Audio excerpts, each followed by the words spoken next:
Baron Trump's Marvelous Underground Journey, Chapter 15, The Guards at the Silver Gateway, What They Were Like, Our Reception by Them, I Make a Wonderful Discovery, The World's First Telephone, Bulger and I Succeed in Making Friends with These Strangers, a brief description of the pseudopsies, that is, make-believe eyes, are the formifolk, that is, ant people, how a blind man may read your writing, the formifolk try the beat of the Baron's heart by telephone,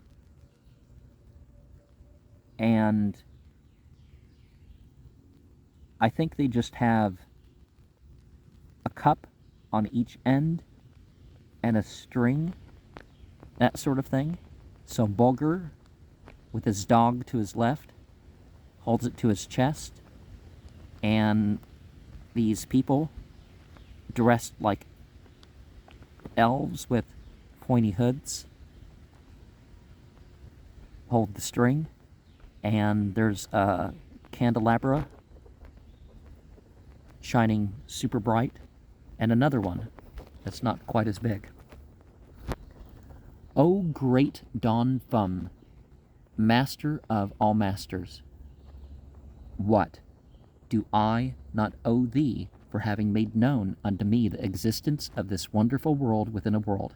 Would that I had been a worker in metal, I would not have passed the glorious portal at which I had halted, without having set in deep intaglio upon its silver columns the full name of the most glorious scholar whom the world has ever known. Bulger had warned me that this gateway was guarded, and therefore I entered it cautiously, taking care to peer into the dark corners, lest I might be a target for some invisible enemy to hurl a weapon at. No sooner had I passed the gateway than three curious little beings of about my own height threw themselves swiftly and silently across the pathway. They wore short jackets, knee breeches, and leggings reaching to their ankles, but no hats or shoes, and their clothes were profusely decorated with beautiful silver buttons. Their hands and feet and heads seemed much too large for their little bodies and pipe-stemmy legs, and gave them an uncanny and browny look, which was greatly increased by the staring and glassy expression of their large round eyes. When I first caught sight of them, they had hold of hands, but now they stood each with his pair stretching out toward Bulger and me, waving them strangely in the air and agitating their long fingers as if they were endeavoring to set a spell upon us. I imagined that I could feel a sensation of drowsiness creeping over me, and made haste from the upper world, Sebastian von Trump, and come to you with most peaceful intent. But they paid no heed to my words, merely advancing a few inches, and with outstretched hands continued to beat and claw the air, pausing only to signal to each other by touching each other's hands or different parts of each other's bodies. I was deeply perplexed by their actions, and took a step or two forward when instantly they fell back the same distance. All men are brothers, I exclaimed in a loud tone, and carry the same shaped hearts in their breasts. Why do you fear me? You are thrice my number, and in your own home I pray you stand fast and speak to me. As I was pronouncing these words, they kept jerking their heads back as if the sound of my voice were smiting them in the face. It was very strange. Suddenly, one of them drew from his pocket a ball of silken cord, and deftly unrolling it, tossed one end toward me. It flew directly towards me, for its end was weighed with a thin disc of polished silver, as was the end retained in the hand of the thrower. His next move was to open his jacket and apparently press his disc against his bare body, right over his heart. I made haste to do the same with mine, holding it firmly in place. This done, he retreated a step or two until the silken cord had been drawn quite taut. Then he paused and stood for several instants without moving a muscle, after which he passed the disc to one of his companions, who, having pressed it against his heart in turn, passed it to the third of the group. With the quickness of thought, the truth now burst upon me. The three brownie-like creatures in front of me were not only blind, but they were deaf and dumb.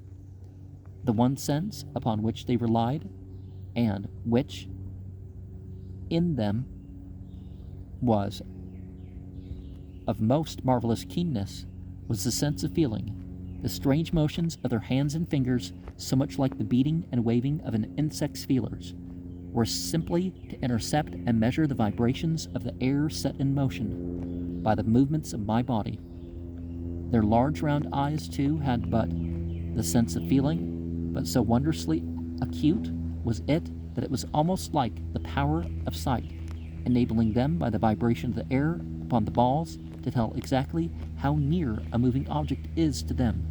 Their purpose in throwing the silken cord and silver disc to me was by measuring the beating of my heart and comparing it with their own to determine whether I was human like them. Judge of my astonishment, dear friends, upon seeing one of their number point to the silver disc and by means of sign language give me to understand that they wanted to feel the heart of the living creature in my company. Stooping down, I hastened to gratify their curiosity by applying it over my dear Bulger's heart. At once there was an expression of most comical amazement depicted on their faces as they passed the disc from one to the other and pressed it against different parts of their bodies, now against their breasts, now against their cheeks, and even against their closed eyelids.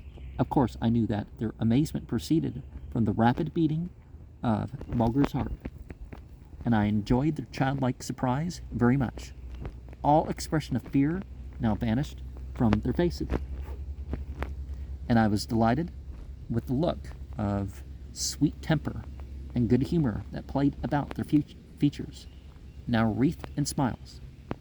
Slowly and on tiptoe they drew near to Bulger and me, and for several minutes amused themselves mightily by running their long, flexible fingers hither and thither over our bodies. It did not take them long to discover that I was, to all intents and purposes, a creature of their own kind, but not so with Bulger. Their round faces became seamed and lined with wonder as they made themselves acquainted with his, to them, strange build, and ever and anon as they felt him over would they pause, and in lightning-like motions of their fingers on each other's hands and arms and faces exchange thoughts as to the wonderful being which had entered the portal of their city. No doubt you are dying of impatience, dear friends, to be told something more definite concerning these strange people among whom I had fallen. Well know then that their existence had been darkly hinted at in the manuscript of the great master Don Fum. I say darkly hinted at, for you must bear in mind that Don Fum never visited this world within a world, that his wonderful wisdom enabled him to reason it all out without seeing it, just as the great naturalists of our day, upon finding a single tooth belonging to some gigantic creature which lived thousands of years ago, are able to draw complete pictures of him. Well, some of that they got wrong, but it seems that some of that was done in deceit. So, well, these curious beings whose city Bulger and I had entered are called by two different names in Don Fum's wonderful book. In some places he speaks of them as their pseudopsies, or make-believe eyes, and in others as the formifolk, or ant people.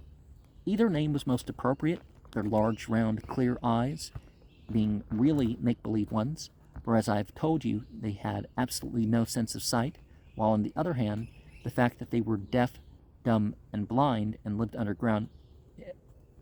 in underground homes made them well entitled to the name of ant people.